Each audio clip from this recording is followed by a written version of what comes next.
Our objective today is to really look at what does special education at the elementary school look like and sound like as we enter the 2020-21 school year. As you know, in Mercer Island, students are the priority. And this is just a reminder to our staff and to ourselves that we keep the main thing, and that is students. Students is what we're here for. And we want to keep students in the forefront as we think about the continuum of services being provided by the district in consideration of the COVID pandemic. Our superintendent and our school board have adopted this learning plan that we have put forth on August 13th.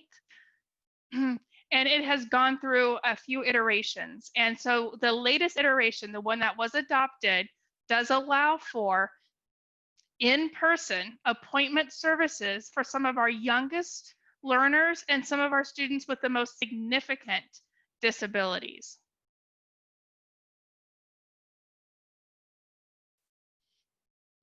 So what might that look like, right? And so what are those appointment services? Appointment services is where a student can come into a building and meet one-on-one with a staff member. It could be a teacher, it could be a para, it could be an OT or PT or speech therapist, could be for in-person testing like evaluations. And we've already started that process. So we've had students starting August 3rd actually come into the building for evaluative processes to finish in-person testing as part of our appointment services.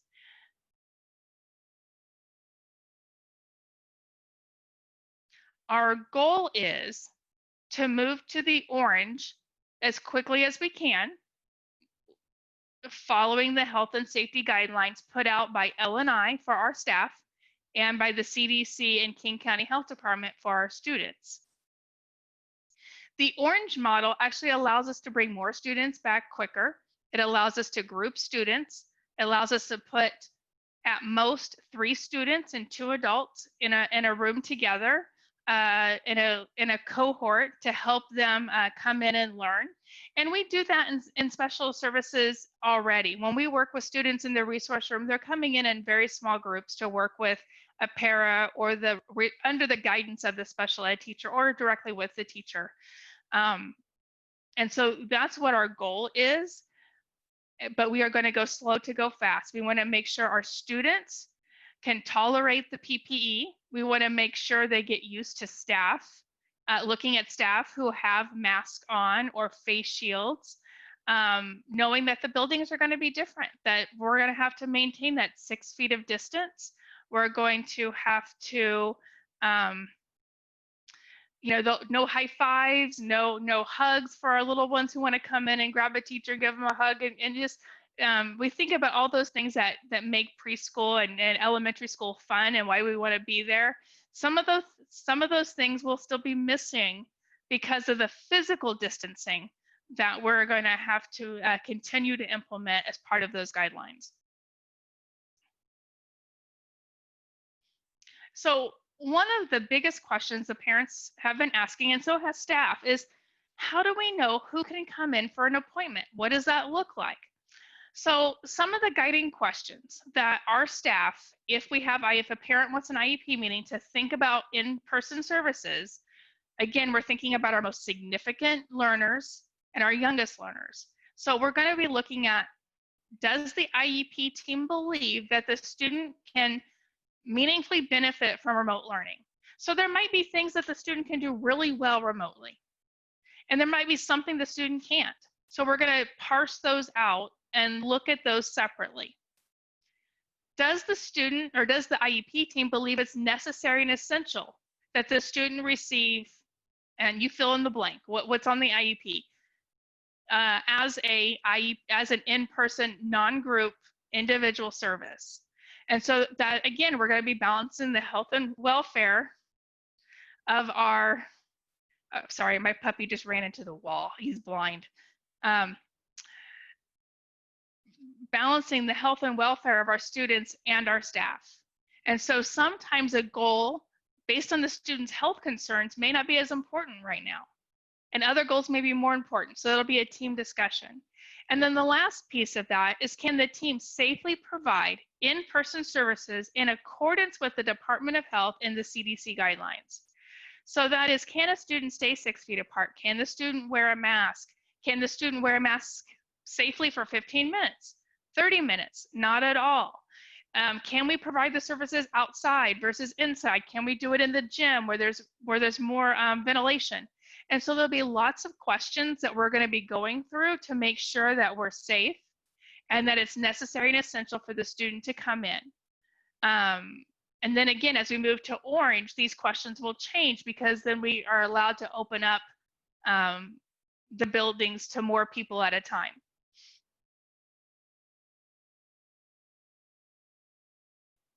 So what can we expect for students with an IEP during the red learning model?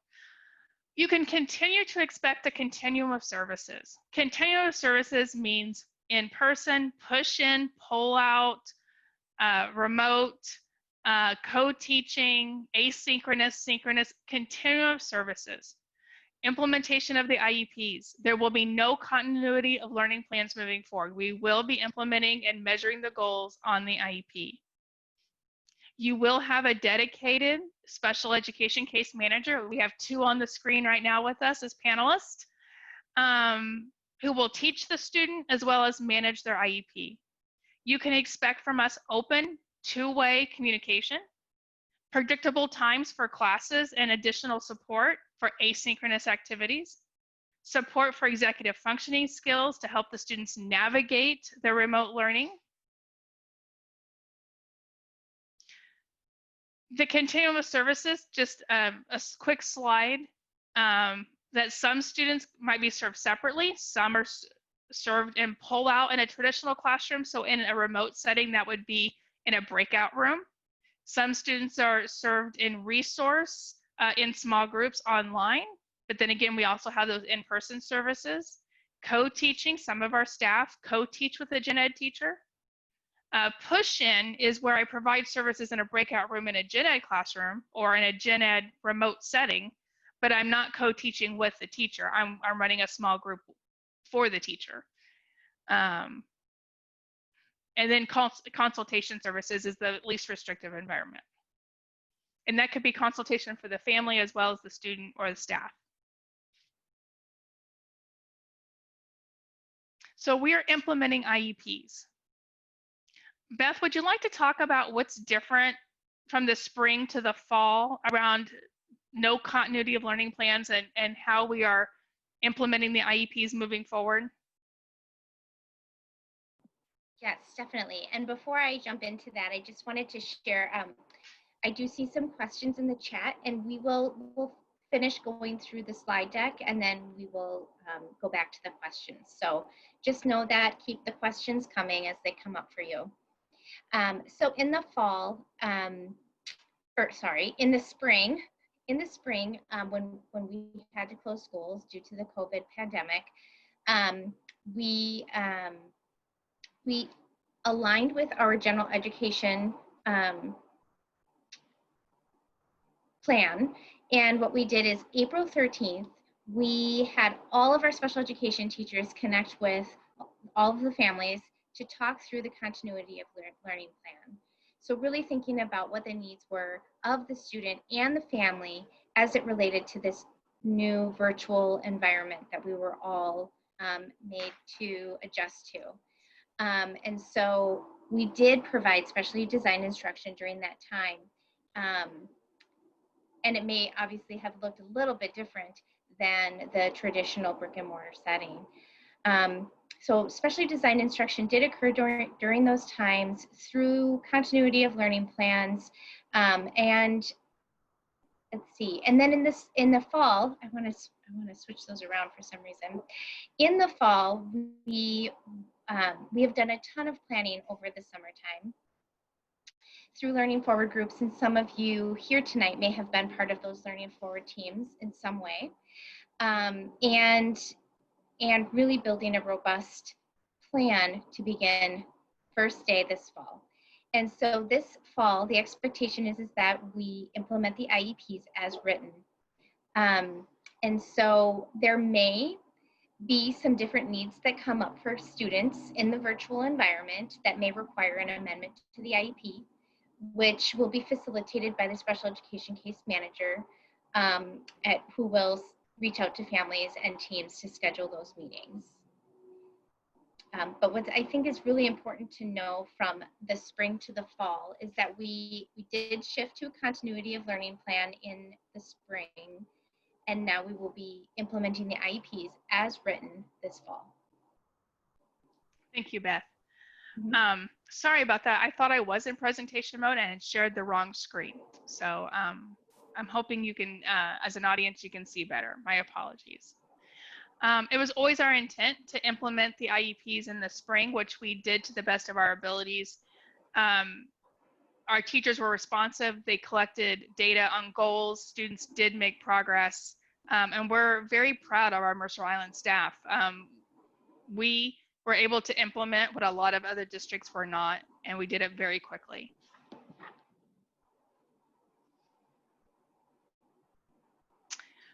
Your case manager is the teacher the student sees during the instructional day. That's the person you should be reaching out to if you have individual questions about your child's IEP or service minutes or what that's going to look like specifically. Your case manager is always your first point of contact. Beth and Hannah and I are here to help, but we don't know your child. I mean, we have to go read your child's IEP, and we're going to be talking to your child's teacher. So always reach out to your child's teacher first. They are the most knowledgeable about your particular student. Our case managers and staff have been on summer break. We've done a lot of work this summer. Our teachers have volunteered throughout the summer to assist, but they're still on summer break. And so we've been trying to honor that. And so they will be back next week on contract. And so IEP meetings will start to happen. And again, we're looking at our most significant students first. And I know I got a chat about who is significant. Our most significant students are students most likely who are so impaired with adaptive or social emotional that they've not been able to attend school or a resource room classroom or get online. We have had students in the hospital over the summer. So again, we're prioritizing our students with our most significant learning deficits, and we're working our way up. But we're also prioritizing our youngest learners. But for our youngest learners as well, we have to prioritize and look at what is essential that be done in person and what can be done remotely. And as we move to Orange, more kids will be coming in, more students, and we'll be getting them used to the PPE. And again, that is a IEP team decision. It's very individualized. I just want to catch this question quick. There was a confusion, I believe, between a case manager, the phrase case manager versus a resource room teacher. They're the same thing.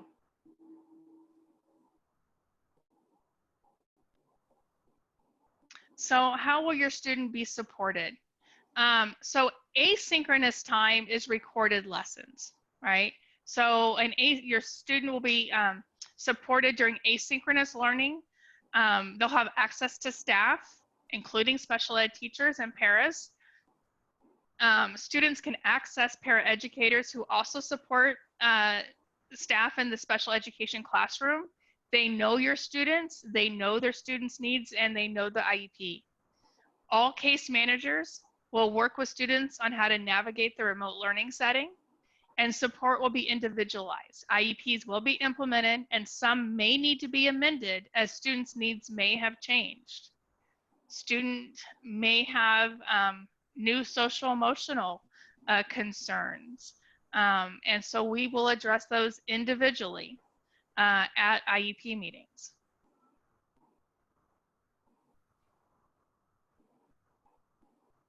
So our goal with this webinar and by inviting you to this, as well as throughout the school year, is we are committed to open and frequent communication. Our teachers are committed to two-way communication with the students and with the families. We'll be progress reporting at the trimester as usual. And you can always email or contact your student's IEP case manager / teacher with any of your questions or concerns.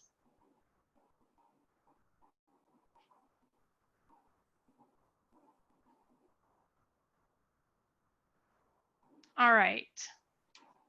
Panelists, as you've been reading the questions that have been coming in, would one of you like to ask one of the parents questions or group them to see if there's any themes for us? One of the themes I'm reading in the questions is just curiosity about when they will start to be contacted by the case manager or know who the case manager is.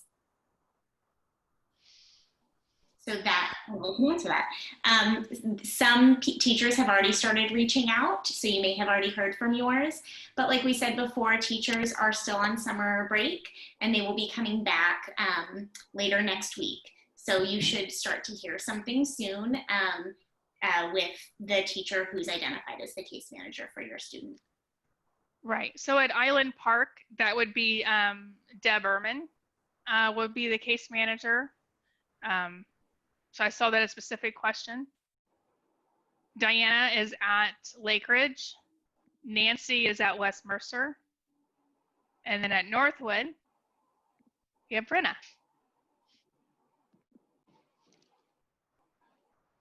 Other questions?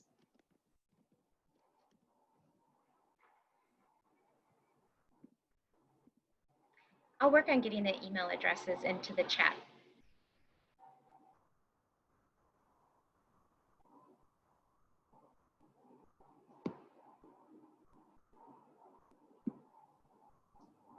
Okay, so for those families that are new to the district, there is what's called a transfer process. So what's happening is once you've registered for the district and you click the box on the registration that said that you think your child may have special needs in the past or had an IEP or a 504 plan, it triggers an email to our office. And so then what we do is we reach out, our admin assistant, Gina Piper, she will reach out to your previous school and she will get any special ed records that they may have.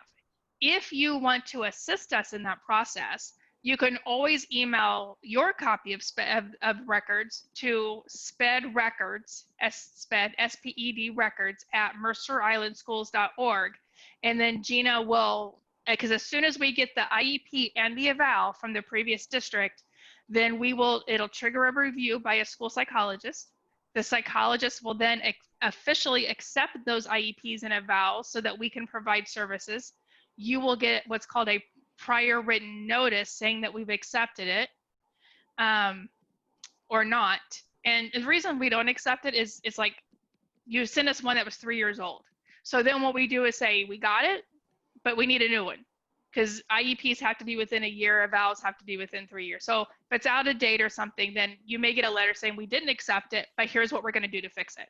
And so those should be coming out. If you haven't gotten an email, feel free to, again, email SPED records at mercerislandschools.org, and my assistant will directly make sure that we're getting those records and moving you forward.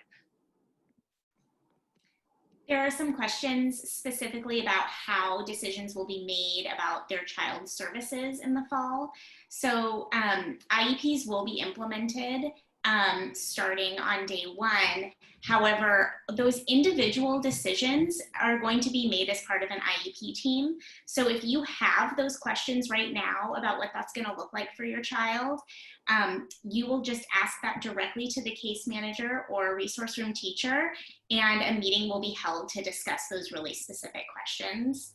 I also saw one about wearing masks for a child with a speech delay. We also have some masks that can be used for children who need to be able to see our mouths when we're speaking. So there are some other ways that we can support those specific issues. Yeah, so some of you know I'm actually the proud, and I say proud parent of a deaf child. So I was able to secure us some see-through masks that were meant for deaf and hard of hearing. And so we will be using those for students and staff who will be working directly with students with speech or hearing loss. So we do have access to a limited number. Those are really hard to come by, but we do have some.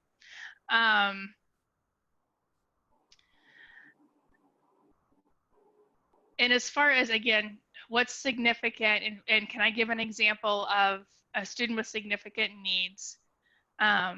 Again, those are our students who have adaptive needs, toileting needs, may not be able to speak at all yet, and are it could be 3 to 4 grade levels behind. But again, we're trying to move those parents and IEP, those meetings are starting tomorrow. So we're trying to move those forward as fast as possible. And our staff, and that's even before our staff are back from break, they're volunteering to come in early. And then Monday we'll be working on prioritizing other students. But as a parent, you always have the right to ask for an IEP meeting. You always have the right to ask for clarification. And you're really, I don't want to say you're in the back of the line, because we're trying to move as fast as we can. And a student in a resource room may not meet the criteria necessarily for in-person services, because they may not be necessary and essential, because we can do some of it online. But that doesn't mean that a student shouldn't be coming in to see the classroom, to get acclimated, to get used to wearing the PPE in the building.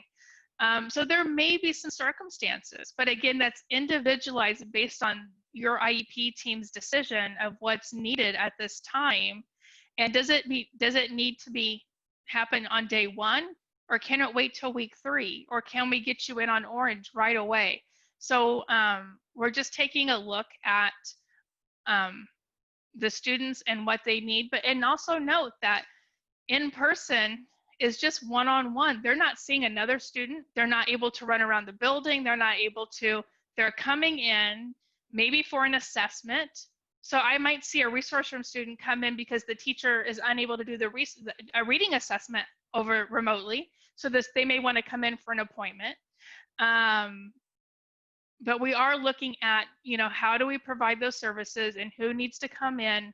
How often do they need to come in? How do we get our youngest learners acclimated to this new world that we're in? And what is that going to look like? And again, I wish I could answer for your child, but that's going to be an IEP meeting with your teacher. And Diana and Brenna are here to support, and they will be meeting with families. You just need to let us know that you just need to email your teacher and let them know that you're concerned, what your specific concerns are, and then the IEP team will address that. There are some questions about IEPs. One question is, how do we deal with IEPs when the kids are in a pod? And also, what happens to the student's IEP if the child does not attend, or the parent withdraw for the year? So if the student doesn't attend school, we're not allowed after 20 days. So let me back up. In March, the state of Washington got exemptions from the federal government to exempt us from counting attendance officially. They let the money still flow in so we could figure things out, and that bought us time. The state and federal government have made it very clear that we're holding to attendance guidelines now, and that if a student with a disability has not shown their face, called in, checked in 20 straight days, we have to drop you from our roster. So, because we no longer can get money for a student who's not accessing services. And our funding is dependent on a student accessing services. So in that case, we will reach out, we'll try to figure something out, whether the student needs to be homebound, did they enroll in private school, are you homeschooling, what does that look like? If you're withdrawing, the IEP is still there for when you come back. It may be out of date, and we still have to serve you the day you come back, whether it's 1 year or 5 years from now. But we'll have to have a new IEP and a new eval. But those get expedited because you already had one in place. What I suggest you don't do is revoke services. Revoking services says you no longer want SPED, and it revokes your right to any services in the future as well. And so don't do that. Make sure that even if you're withdrawing, you protect your rights to have that IEP in place the minute you return. And if you're going to private school, and that's the route you choose, then the district in which the private school sits. So if you choose to go to Bellevue for private school, then Bellevue School District is responsible in providing you some special ed services called proportionate share if you choose to go to a private school. If the private school is St. Monica's or Northwest Yeshiva, then I'm responsible providing you some services similar, but not exactly, of what you would have gotten in the school. You get something, but not as much as. We're going to talk about preschool tomorrow night. But Beth, there is a question about online preschool.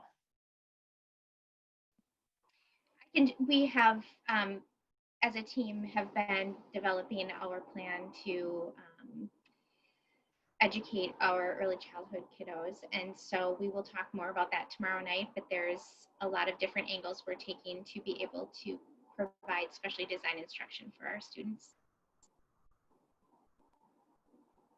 Okay. There's a question about a student who the parent suspects that they will need an evaluation when they come in, and worrying about being in the back of the line in this order. And I just want to ensure you that the timelines are still in place. So if you are suspect a disability and you have made that referral to have a special education evaluation, we are on the mandated timelines. So you will not be in the back of the line.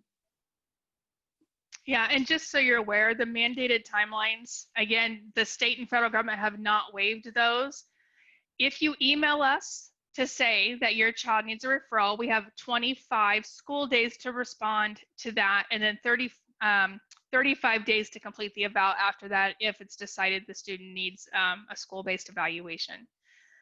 So those evals are still happening. And like I said before, we weren't allowed to do in person because of the emergency closure, but our staff starting August 3rd have been in place in the buildings conducting in-person evals, and they are finishing up as many as possible. And it is our goal to be completely caught up within 30 days at the start of school. There's a question about if there's any opportunity for the students to meet their special ed and gen ed teachers prior to the start of the school year. So Brenda and Diana, can you talk about plans at the elementary school for any meet and greets or open houses? For Lake Ridge, I think there's a plan that we might have all the teachers be there, and this is just really high level. We're not sure, but maybe have the kids come, drive by, and the teachers will wave. So it's all in the planning, but we are not quite sure how that's gonna work out yet. I can't speak for Northwood quite yet. I haven't heard of any sort of meet and greet yet, but I would just say reach out to your case manager or whoever it is at your building. I know that Diana and I would both love any informal Zoom calls once we've got, once kids are ready and whatnot. We are absolutely willing to do that. Absolutely. There is a virtual open house for the elementaries that will be occurring. I'm not sure if the date went out yet, but I believe it's on September 1st. So that would be a time to meet with case managers as well. And then the other thing is our case managers and Brenna, Diana, chime in anytime. As a case manager, as a teacher, we like to reach out to our families at the beginning of the school year. So those are just typical things that we tend to do as case managers. So, like Brenna said, feel free to reach out and email. Would love and appreciate a Zoom meeting. And it's just part of what we do, is just to reach out to our families at the beginning of the year. Yeah. So a couple of questions I'll answer here. One is, Melissa, they're working on a virtual open house. So just stay tuned. Everybody is working as fast as they can as building leaders to get everybody connected. A couple things. If you choose to go to private school for part of the day, you can still enroll. It's called partial enrollment with the school district. So let's say you wanted to enroll at St. Monica's or in a kindergarten class at the Jewish Community Center or something. You could do that and then still enroll with us for 0.5 of the day and get most of your services. Now, we can't guarantee every service because if we had 50 families all enroll in private school, our staff can't juggle that, and that's not their expectation to. But we still can serve and keep you on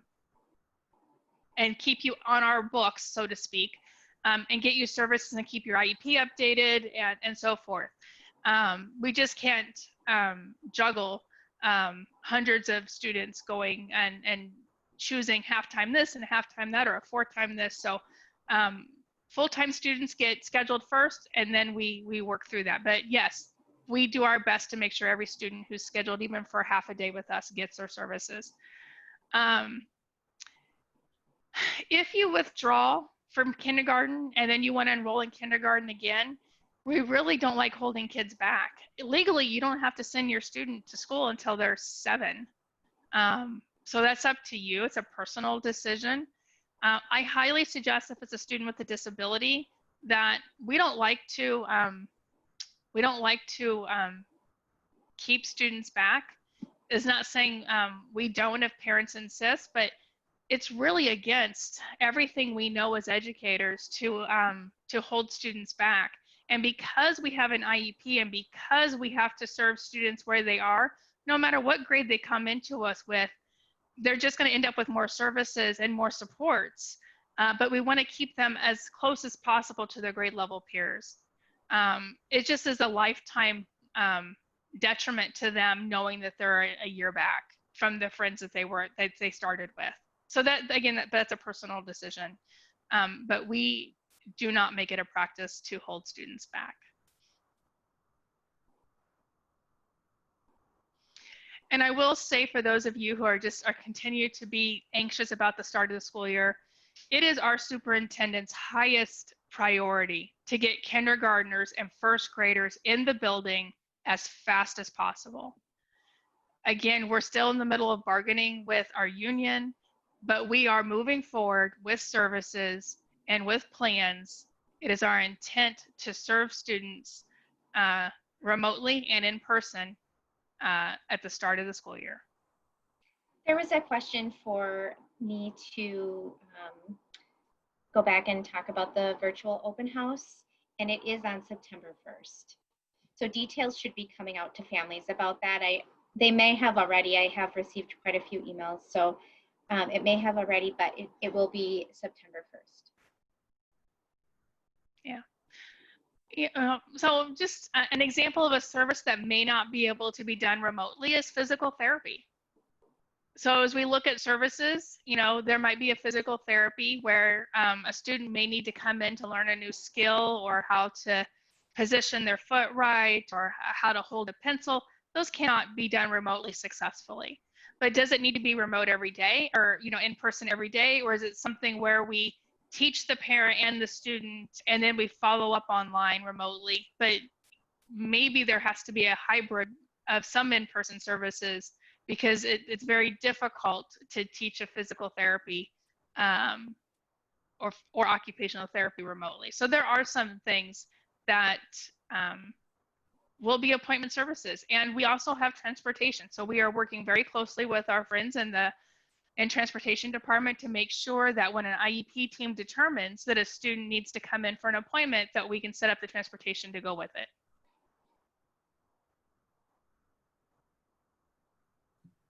So there's a question about when is the latest that the parents can expect to hear from the case managers? So again, they're not really on the clock until Monday. So we're going to be encouraging them to be reaching out to say hi to their families, to connect with you, but always know that you can email your case managers now and just say, hey, as soon as you're back, I'd like a Zoom call. And we will be answering those emails. Our goal is within 48 hours. There's a question about speech services and will that be provided through kind of parent training, or will it be more direct service? Speech services will be more direct services for kiddos. So, and that teletherapy for speech has been something that's been around for a long time. And so that is something that you would be able to expect as part of speech services.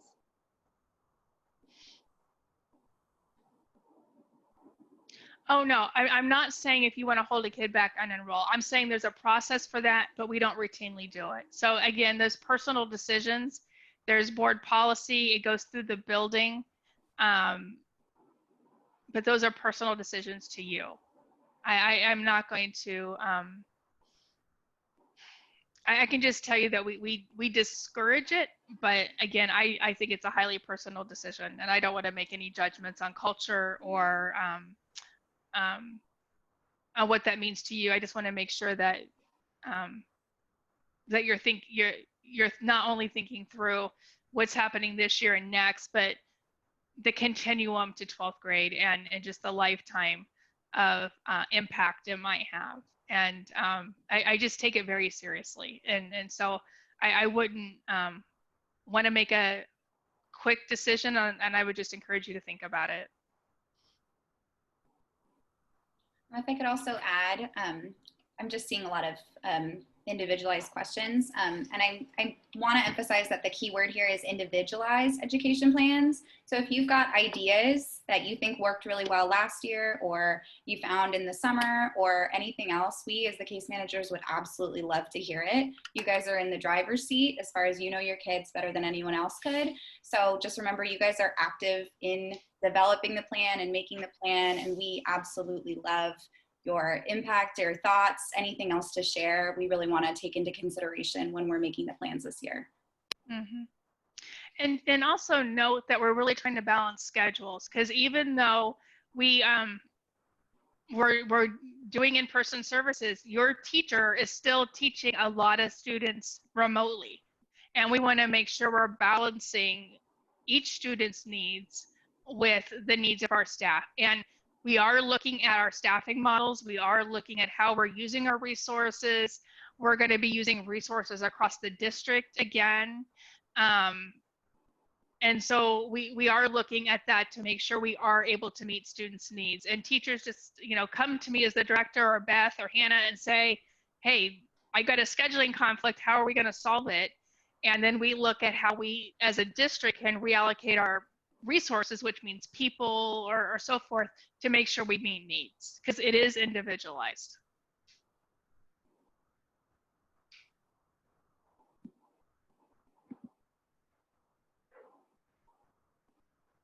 So if you have a kindergartner that hates technology, that won't Zoom, won't use a cell phone, throws it across the room, and your student is a student with an IEP, that is definitely a team discussion.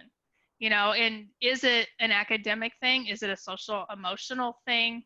What's triggering about that?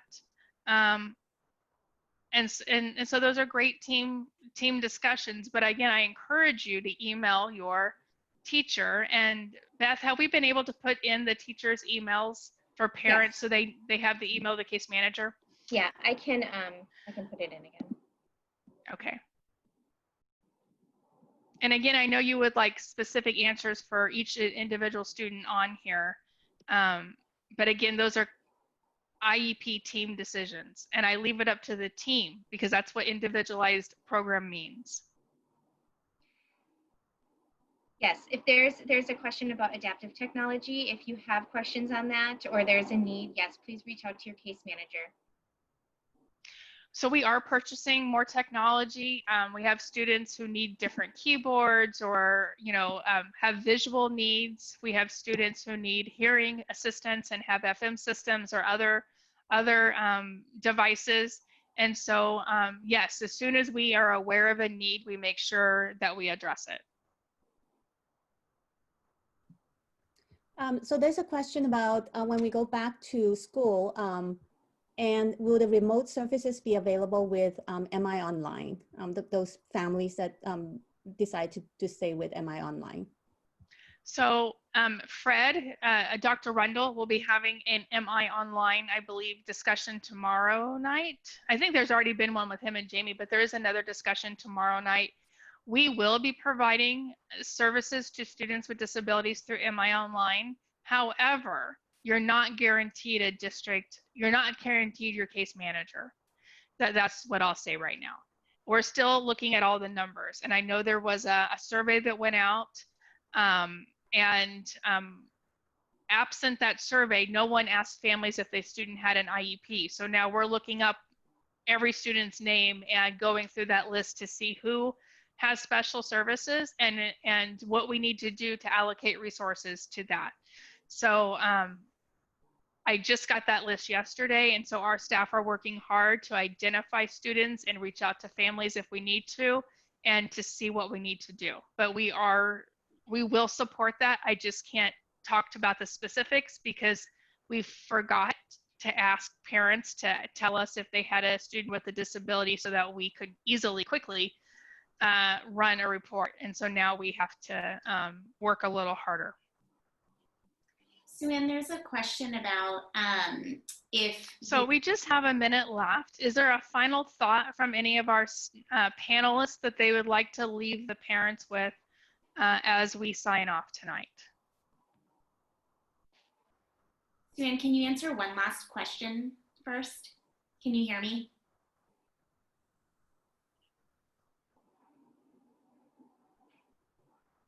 Am I frozen?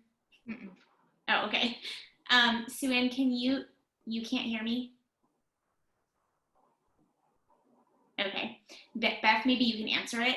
Whether or not the district can recommend outside services to come in and provide services. Am I the only one who can't hear Hannah? Now, so say it again, maybe she can hear you. One parent was asking if the district is able to recommend outside services to come and provide services in the home.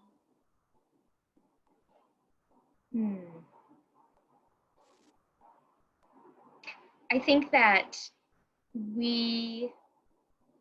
first as an IEP team, I think we want to just make sure that we have talked about all of your concerns and be able to see if there's, again, just have that conversation. In terms, what I would say is let us know what in those meetings, what it is you're looking for, because we might be able to accommodate something or approach something different. We're all in new times, so we might need to approach something in a different way. And so I would just say bring up those conversations and concerns that you might have, and we can have those conversations. All and right. it is, yeah, it's 5:15. And last words, I'll chime in. We appreciate all of you and really thank you so much for joining us tonight. There are so many questions and we completely understand. And we're here to help you through this. We're in this together. And so please reach out. I'm sorry about the emails. I posted it to the panelists, which does nothing for you. So they are to you now. And please feel free to reach out and thank you.